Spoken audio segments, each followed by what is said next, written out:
오늘 은혜 받으실 하나님 말씀은 마가복음 1장 14절에서 15절 말씀입니다. 요한이 잡힌 후 예수께서 갈릴리에 오셔서 하나님의 복음을 전파하여 이르시되 때가 찼고 하나님 나라가 가까이 왔으니 회개하고 복음을 믿으라 하시더라. 아멘. 다 같이 한번 따라서 해보시겠습니다. 다시 복음으로, 다시 복음으로. 사랑하는 여러분, 귀한 여러분과 함께 이 시간 다시 복음으로, 이 제목으로 여러분과 함께 은혜를 나눕니다. 우리는 지금 코로나 시대에 어렵게 힘들게 살아가고 있습니다. 모든 사람들이 힘들어하죠. 지구촌의 모든 사람들이 고통을 받고 있습니다. 모두가 불안하고 두려워하고 있습니다. 자, 그러면 이렇게 어렵고 힘든 이 세상을 어떻게 이기고 나아갈 수 있을까요? 이길 뿐만 아니라 기쁨이 있고 또 의미가 있고 하나님께 기쁨을 드리는 그러한 이김은 없을까요? 이렇게 어려움이 너무 많은 시대에 이 시대를 이겨내려면 변하지 않는 것을 붙잡고 나아가면 그것이 가능합니다. 변치 않는 본질을 붙잡고 가면 눈에 보이는 현상을 이겨낼 수가 있습니다. 변하지 않는다는 것은 영원하다는 것을 말씀하지요. 성경에 지난주도 말씀드렸지만 영원한 것 세 가지를 말씀합니다. 하나님이 영원하시고 그 영원하신 하나님이 말씀하신 말씀이 영원하고 하나님의 뜻을 행하는 자가 영원하다고 말씀합니다. 자, 그러면 하나님의 뜻을 행하는 자가 누굴까요?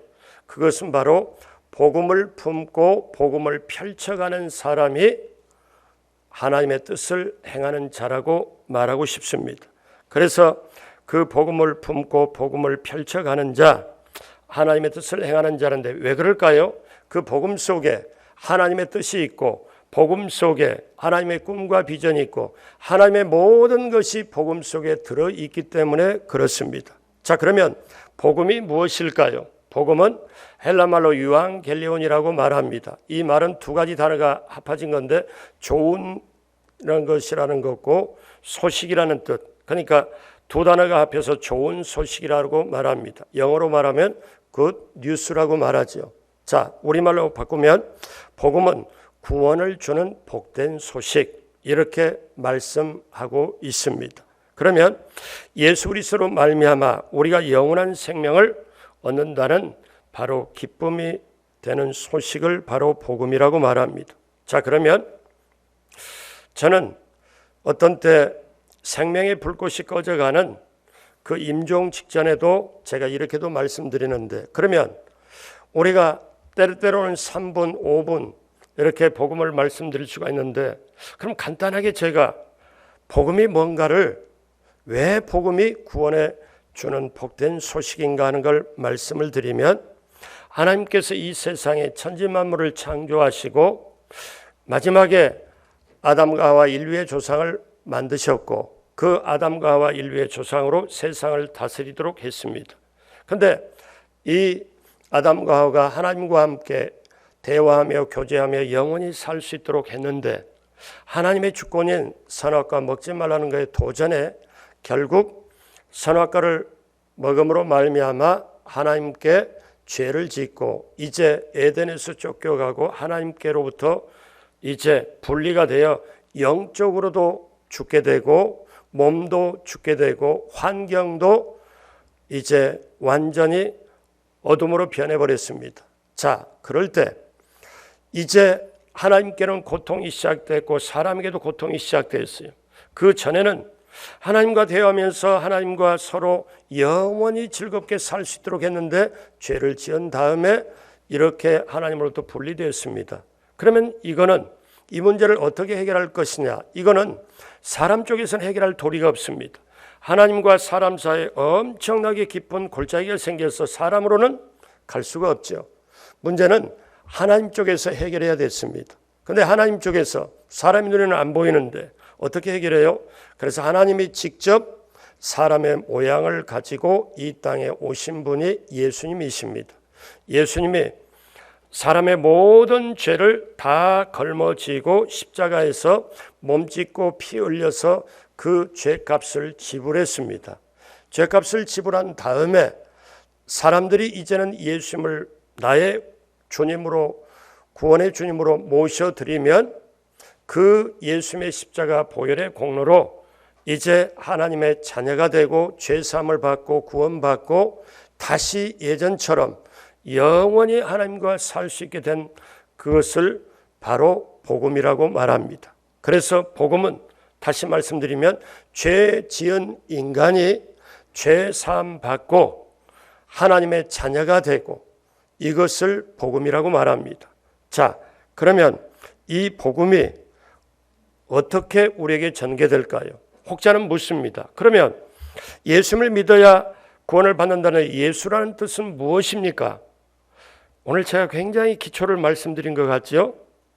예수라는 말은, 이름은 구약의 히브리서의 여호수아하고 같은 말입니다. 이 말은 하나님께서 구원하신다, 야훼께서 구원하신다는 뜻입니다. 그러니까 히브리 말로 여호수아, 조슈아라고 부른 것을 헬라 말로 신약에 와서 예수, 지저스, 예수 이렇게 헬라 말로 부르는 것. 그러니까 히브리 말로는 여호수아, 신약에 와서 예수. 그러면 히브리 말로 야훼께서 구원하신다 이 뜻인데, 신약에서 천사가 와서 그 잉태됨을 알려주면서 그 이름을 예수라 하라.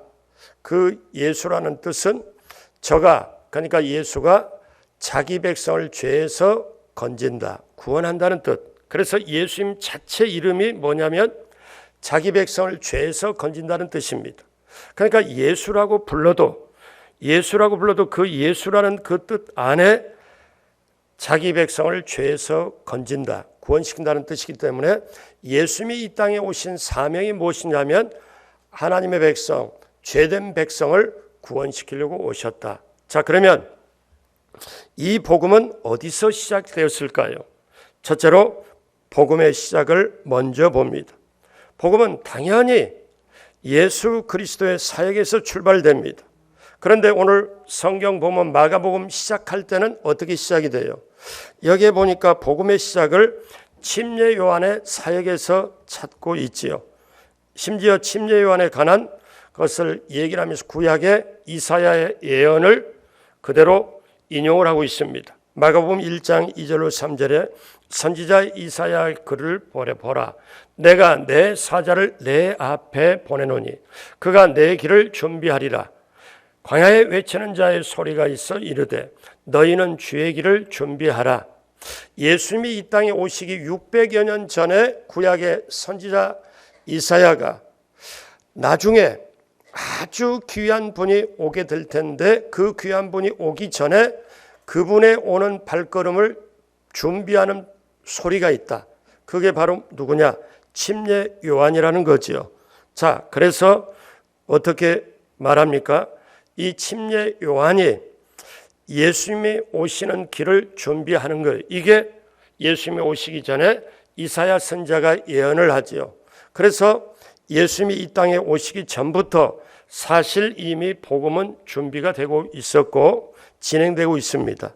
어쩌면 복음은 영원 전에 하나님이 준비를 시켰어요. 사도행전 3장 20절로 21절에 보면 또 주께서 너희를 위하여 예정하신 그리스도 곧 예수를 보내시리니 하나님이 언제부터?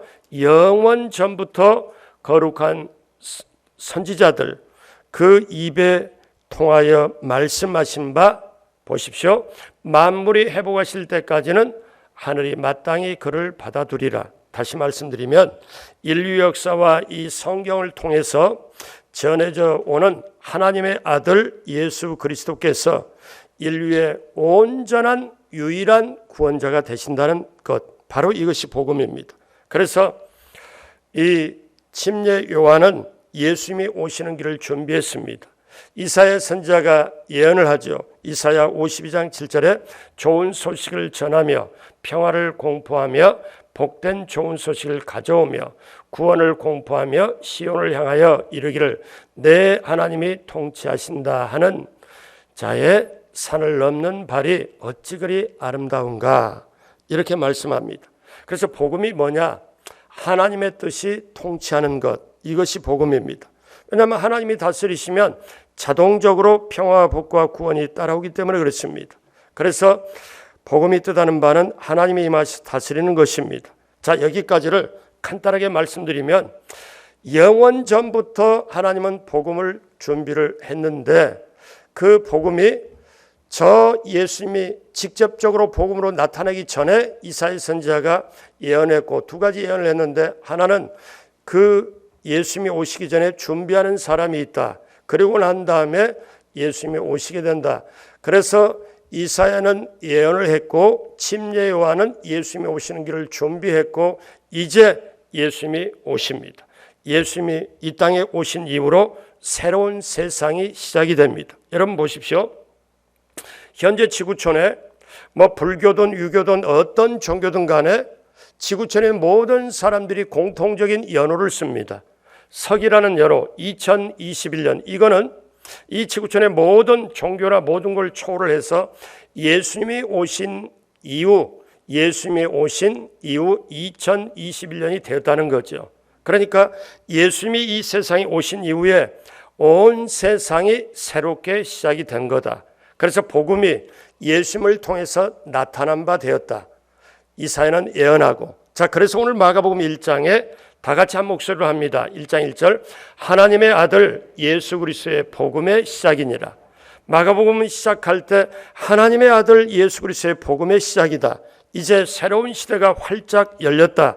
이것을 선포합니다. 복음의 시작이라고 말씀합니다. 말하자면 고통과 슬픔의 시대가 새롭게 시작된 것이 아니라 이제는 구원의 시대, 좋은 시대, 정말 복된 시대가 열리게 되었다. 그래서 예수님은 이제 메시아의 사역을 시작하면서 첫 번째 선포하는 말씀이 오늘 우리가 읽은 마가복음 1장 14절입니다. 요한이 잡힌 후에 예수께서 갈릴리에 오셔서 무엇을 전파합니까? 하나님의 복음을 전파하여 하나님의 복음입니다. 그러면 왜 복음을 긴급하게 전해야 됩니까?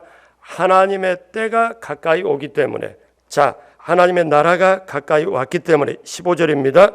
이르시되 때가 찼고 하나님의 나라가 가까이 왔으니 자 그러면 여러분이 신앙생활하면서 제가 계속 우리 강동 성전에 하나님의 나라가 임하고 하나님의 뜻이 펼쳐지게 해달라고 기도하는데 여러분 그러면 하나님의 나라 하나님의 뜻이 뭔가 현실보다는 좀 붕 뜨고 멀리 위에 하나님 주변에 있는 걸로 생각하고 우리 속에는 그게 좀 멀게 느껴지는 것 같지만 그럼 하나님의 나라가 어떻게 우리가 느낄 수 있습니까?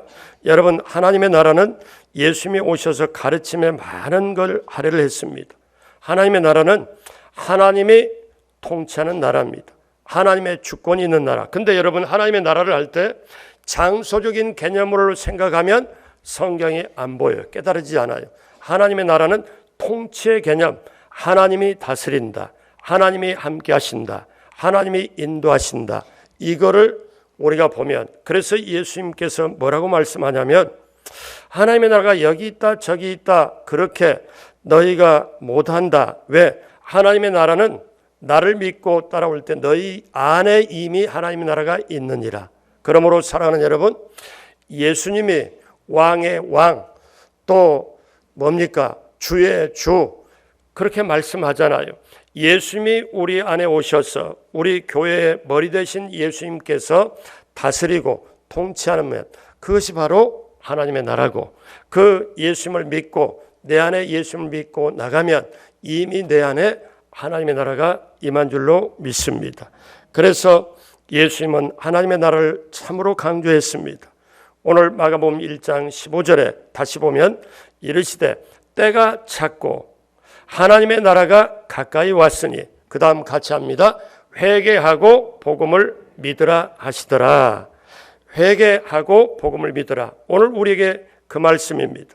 회개란 세상의 죄로부터 등을 돌리고 하나님께로 완전히 전환한다는 뜻입니다. 다시 말씀드리면 지적으로 죄를 깨닫고 감정적으로 뉘우치는 동시에 의지적으로 하나님께 삶을 돌리는 결단을 말합니다. 우리 주님 말씀합니다. 회개한 후에 복음을 믿으라. 복음은 구원의 복음을 말씀하지요. 복음의 핵심인 예수 그리스도 구세주를 믿어야 하는 것입니다. 자, 예수님은 저와 여러분들을 향해서 복음을 믿으라. 복음이 무엇입니까? 아까 말씀드렸잖아요. 예수, 자기 백성을 죄에서 구원시킨다는 뜻이다. 그러면 예수라는 간단한 그 한마디를 전해도 그 자체가 복음이다. 그래서 복음이 뭐냐?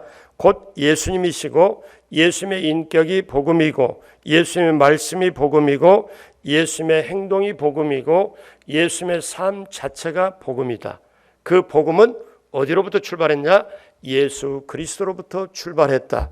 이사야는 예언하고 예수 그리스도를 통해서 복음이 나타났는데 나타나신 복음 자체가 예수님이시다.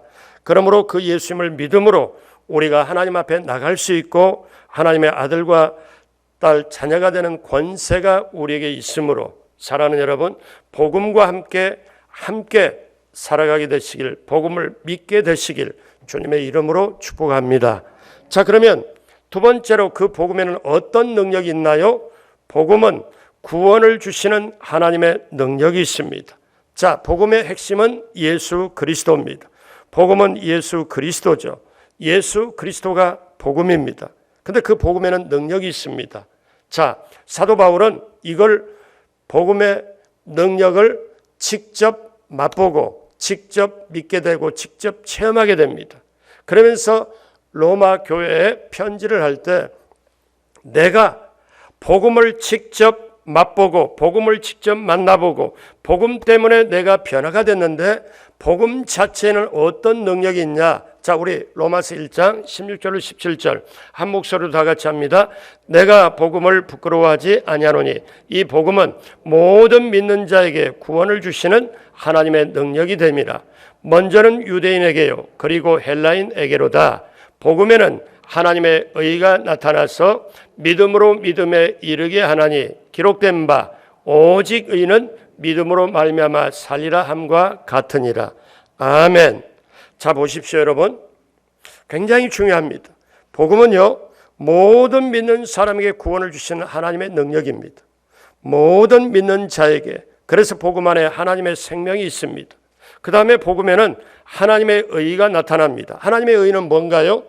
죄인이 그 예수 그리스도를 믿고 십자가의 공로로 말미암아 죄 사함 받고 이제는 죄 없는 것처럼 용서해 주는 하나님의 의가 나타나는 것. 그러니까 십자가를 통해서 죄 사함을 받는 것이 하나님의 의입니다. 근데 그 복음이 하나님의 의가 나타나고 그 다음에 복음은 믿음에서 믿음으로 이르게 한다. 왜? 예수님을 믿고 죄 사함 받아 세상을 이기고 천국까지 가는 믿음에 이르게 한다. 그겁니다. 자, 그러면 한번 실제로 생각해. 우리 신앙생활에 내게 구원을 주시는 하나님의 능력이 내게 있고 내가 신앙생활에 하나님의 의, 죄사함 받는 하나님의 자녀가 되는 권세, 하나님의 의가 내게 있고 그 다음에 내가 믿음으로 살면 천국까지 바라보고 가게 되는데 믿음으로 이르게 되는 것, 믿음으로 채우고 믿음으로 이르게 되는 것, 그러면 신앙생활 되는 거 아니에요? 하나님의 구원의 능력이 있고 하나님의 의가 나타나고 그 다음에 내가 믿음에서 믿음으로 계속 믿음으로 채우면서 믿음으로 신앙생활하게 되는 이 모든 것이 어디에 있느냐? 복음에 있다는 거예요. 그래서 그 능력과 그 은혜가 복음에 있는데 사도 바울은 고린도서 4장 20절에 하나님의 나라는 말에 있지 않고 오직 능력에 있습니다. 복음에는 구원을 주시는 하나님의 능력이 있습니다. 여러분, 자, 그렇다면 제가 이 말씀을 드리고 싶습니다. 사람이 왜 안 변하나요? 목사의 소원이 있습니다. 성도가 하나님의 사람으로 변화되는 게 목사의 소원입니다. 여러분도 남편이 변화되고 아내가 변화되고 자식이 변화되길 원할 겁니다. 근데요, 오늘 시점에 분명하게 한 가지 한번 초점을 맞춰 보십시오. 정말 복음을 만나면 변화가 됩니다. 복음을 만나면 사람이 변화가 돼요. 그 사울 시절에 악한 그 사울이 예수 믿는 사람을 잡아다 어떻습니까? 감옥에 가두고 자기 발 앞에 스데반 집사가 죽어가는 걸 보고 마땅하다 당연하다 했는데 이 악한 사울이 하나님을 잘 믿는다고 하는 사울이 그 예수 믿는 사람 그 잡아다 가두려고 예루살렘이 아니라 저 시리아의 수도 거기에 다메섹, 다마스코스까지 가서 예수 믿는 사람 잡아오려고 가는 도중에 복음을 만납니다. 예수님을 만나요. 그리고 마레스 굴러 떨어지고 사흘 동안 눈이 멉니다. 복음을 만났더니 그 복음이 사도 바울의 영혼의 가슴 속에, 영혼의 심장 속에 들어갑니다. 그리고 자기의 영혼을 바꿉니다. 여러분, 성경에 오늘 우리가 살아갈 때 믿음의 선진들이 복음을 만나고 다 변화가 돼요. 정말 복음을 만나면 변화될 수밖에 없습니다. 제가 이렇게 말씀드리고 싶은데 이렇게 말씀드리면 여러분이 기분이 나쁠까 봐. 왜? 복음을 만났는데도 변하지 않으면 그거는 사람도 아니라고 저는 이렇게 말하고 싶지는 않아요. 왜? 한번 생각해 봐요. 남편이 변화되고 아내가 변화되고 자녀가 변화되고 하는데, 그럼 오늘날 성도님들의 실상 속에 자녀가 부모의 말을 잘 안 듣습니다. 그리고 부모가 말하고 싶은 것도 오히려 자녀를 눈치 보고 말하게 되고. 왜? 근데 한번 생각해 봐요. 세상에 죄 지은 사람을 죄사함을 주고 그 죄 지은 사람을 변화시키는 변화가 사람의 능력, 사람의 뜻으로 되질 않고 오직 뭔가요? 복음으로 가능합니다. 복음으로 됩니다. 믿으시면 아멘 하시겠습니다. 그러면 오늘날 교회 다니는 성도님들이 복음의 색깔이 옅어지지 않았습니까? 되돌아보십시오. 코로나 영향에 있어가지고 사실상 코로나의 포로가 되어 있지 않습니까? 염려, 근심, 걱정이 앞서고 미래에 대한 불안과 두려움이 자기 영혼을 누르고 있지 않나요? 교회에 왔다 갔다 하는 발바닥 도장은 찍는데 요즘 코로나 때문에 많이 오지도 못하지만 내 속에 그리스도의 영성과 야성을 상실하지 않았냐 이거예요. 여러분 보십시오. 오늘날 세상이 교회가 무엇입니까? 이렇게 모인 곳 예수 그리스도로 십자가를 놓고 여기도 교회지만 주는 그리스도시요 살아계신 하나님의 아들이라고 확실하게 여러분 신앙 고백하고 믿는 여러분 한 분 한 분이 교회입니다. 그러면 교회가 세상에 들어가서 세상의 영향력을 펼쳐야 되는데 오늘날은 세상이 교회로 들어왔어요. 그래서 예수 믿는 사람이 마치 본래 모습이 호랑이처럼 분명한데 나타나거나 실제로 볼 때는 고양이 모습 정도로 굉장히 축소가 되고 눌림을 받습니다. 이건 아니잖아요. 왜냐하면 이거는 복음의 능력을 상실했기 때문에 그렇습니다. 왜냐하면 우리에게 위대한 복음의 능력이 우리에게 주어졌음에도 불구하고 코로나의 영향을 받아버리고 거기에서 주눅들고 거기에서 내가 어떻게 할 수 없다면 그 사람 믿음은 진정한 믿음이 아닙니다. 믿음은 세상을 이기고 믿음은 어떠한 어려움도 이기는데 여러분 기억하십시오. 이제 다시 복음으로 돌아와야 됩니다. 다시 복음을 찾아야 됩니다. 그 복음의 영성, 복음의 야성을 여러분이 가지고 가야 됩니다. 복음은 본질입니다. 복음은 생명입니다. 여러분 복음은 특징이 있어요. 여러분 생명도 특징이 있어요. 생명은요 어떤 특징이 있습니까? 자, 우리 결혼해서 아내가 임신을 하면 생명을 임신했잖아요. 그러면 그 속에 저도 예전에 제 아이를 어떻습니까? 임신을 집사람이 했을 때 보면 생명이잖아요. 생명의 특징은 세 가지로 말할 수 있어요. 생명은 움직입니다. 속에서 움직여요. 자라요. 때가 되면 흘러넘쳐 밖으로 나와요. 생명은 가만히 있질 못해요. 반드시 그 생명은 움직이고 자라고 흘러넘치고 우리식으로 말하면 생명은 가만히 있질 못하고 전달됩니다. 여러분 정확하게 우리의 현주소를 바라본다면 내가 복음을 전하지 않는다면 내 속에 복음이 없다는 거예요. 제가 가끔 말씀드리죠. 식당에 가갖고 맛있는 음식을 정말 맛있게 먹었어요. 근데 그 다음에 놀라는 게 값도 싸요. 그러면 가만히 있어요? 자기 식구들이나 구역 식구나 모두를 데리고 와서 내가 기가 막힌 곳에 있는데 정말 어떠냐? 자기가 맛을 보고 맛도 좋고 값도 싸니까 사람들에게 피하라고 데리고 가고 좋지 좋아. 그렇지. 이렇게 정말 내 속에 복음이 있으면 그 복음을 말하게 돼 있습니다. 복음을 전하게 돼 있습니다. 여러분 기억하십시오. 이 시간에 저와 여러분의 영혼의 현주소를 바라볼 때 복음을 안 전한다. 그 속에 복음이 없기 때문에 그렇습니다. 사람은요 가만히 보면 평범한 진리가 있어요.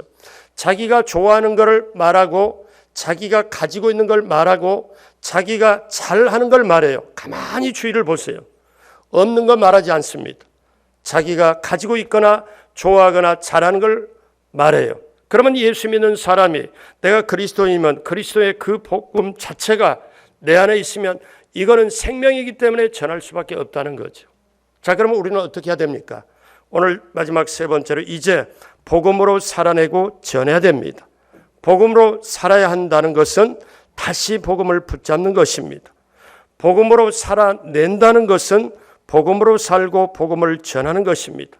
다시 말씀드리면 내 영혼 속에 내적으로 예수님을 닮아가고 밖으로 예수님을 전하는 것입니다. 다 같이 저를 따라서 한번 해보겠습니다. 내 안으로 예수님을 닮아가고 나의 밖으로 예수님을 전하는 것이다. 아멘. 그래서 예수님의 진짜 이름은 사실 그리스도라고 말씀해요. 선지자나 제사장처럼 기름 부음을 받은 자는 뜻입니다. 그래서 복음의 핵심은 사실 십자가 부활이죠. 그래서 우리가 예수님을 믿는다는 것은 내 옛사람이 죽고 거듭나서 주님 안에 있다는 것입니다. 기억하십시오. 사람이 복음을 받아들이면 자신이 변화됩니다. 그리고 자신이 살고 바로 옆에 있는 사람을 살게 하고 남을 살립니다. 나아가서 하나님의 뜻을 펼칠 수가 있습니다. 복음이 나라에 들어가면 나라가 삽니다. 개인에게 들어가면 개인이 살게 되죠. 그래서 여러분, 저와 여러분들이 정말 복음이 내게 있으면 내가 살고 전달되면 이 사람이 살고, 그래서 우리가 복음을 전달해야 되는데 왜 해야 됩니까? 요한복음 14장 6절에 예수께서 이르시되 내가 곧 길이요 진리요 생명이니 나로 말미암지 않고는 아버지께로 돌아올 자가 없느니라. 또 한 가지 사도행전 4장 12절에 다른 이로서는 구원을 받을 수 없나니 천하 사람 중에 구원을 받을 만한 다른 이름을 우리에게 주신 일이 없음이라 하더라. 아멘. 그래서 회개하고 예수님을 믿어야 구원받고 하나님의 나라 백성으로 살아갈 수 있기 때문에 그렇습니다. 회개하고 복음을 믿고 복음을 전하는 것, 바로 그것이 우리의 사명입니다. 작년 7월에 우리 강동 성전에 지역장님이시면서 권사님이 요양보호사 자격으로 일을 시작하는 가운데 한 분을 전도하게 됐습니다. 제가 교구 이름은 얘기를 않고 그 이름은 얘기는 않겠습니다만은 이제 이분이 요양보호사로 처음 일을 하게 되는데 한 분을 요양보호를 하면서 그분을 전도를 하게 되는데 이 전도받은 이분은 나이가 87세 된 이주옥 이분입니다. 6년 전에 수술을 하고 몸이 좀 불편해서 침대와 화장실만 왔다 갔다 할 정도로 집에만 계셨습니다. 그래서 우리 권사님이 요양으로 돌보아 드리면서 전도를 하게 되었습니다. 천국과 지옥이 있는데 나중에 돌아가시면 반드시 둘 중에 하나로 가게 되어 있습니다.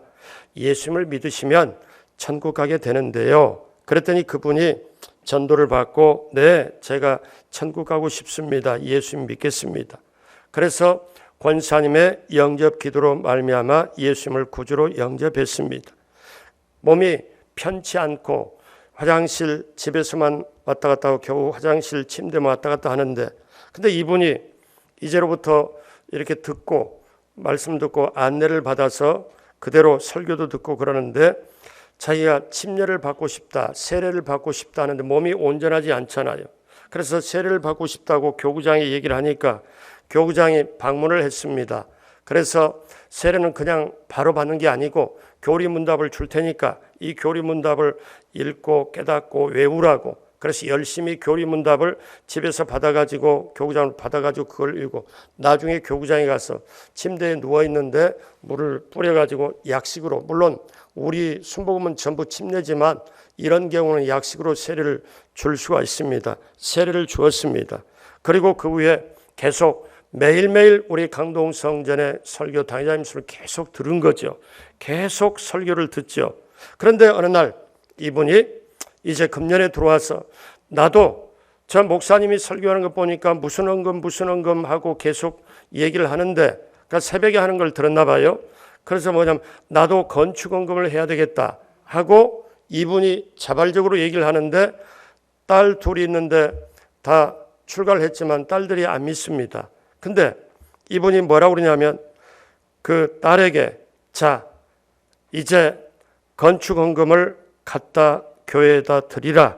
권사님하고 같이 가라. 그래서 얼마 전 2월 10일 날 수요일입니다. 설 명절 바로 앞둔 수요일 날에 그 안 믿는 딸과 우리 전도하는 권사님이 1천만 원을 가지고 왔습니다. 가지고 와서 기도를 제가 해드리려고 보는데 제가 그 따님에게 그렇게 말했습니다. 하나님께서 어머니를 통하여 아직 안 믿는 딸을 믿게 하기 위함이니까 따님도 예수를 믿어라 하고 제가 그렇게 권면을 하고 그리고 제가 축복 기도를 한 다음에 이 이주옥 성도님을 위해서 지금까지 계속 화면으로만 봤다고 그러니까 계속 권사님이 너무너무 수고한 거죠. 그래서 제가 영상에다가 휴대폰에다가 이주옥 성도님 이름 불러가면서 할렐루야 오늘 헌금 잘 받았습니다. 그리고 정말 제가 전에 들은 바 예수님을 잘 믿는다고 들었습니다. 그러니 제가 마음이 참 좋고 우리 하나님도 너무 기뻐하십니다 하고 이름 불러가면서 그걸 영상으로 찍어서 다시 권사님이 또 가서 틀어드렸는데 너무너무 기뻐했다고 해요. 자, 그분은 뭐냐면은 그 감사 건축 헌금을 드리고 사실 일주일 후에 엊그제 지난주에 세상을 떠났고 바로 엊그제 금요일 날 장례를 마쳤습니다. 제가 지금 헌금 이야기하는 게 아니에요. 제가 이 이야기를 통하여 우리 강동순일에 지금 바로 일어난 얘기잖아요. 제가 이걸 놓고 기도하는데 하나님께 제가 세 가지를 깨달음을 줬습니다. 하나님이 어떤 깨달음을 줬냐면 하나는 하나님이 뭐라고 저에게 말씀하냐면 하나님은 코로나 시대도 일하고 있다. 하나님은 코로나 시대도 일하고 계신다. 이걸 저에게 깨우쳐 주는 거예요. 한 번도 교회에 나오지 않았는데 교인이 되고 구원받고 성도로 등록하고 예물 드린 겁니다.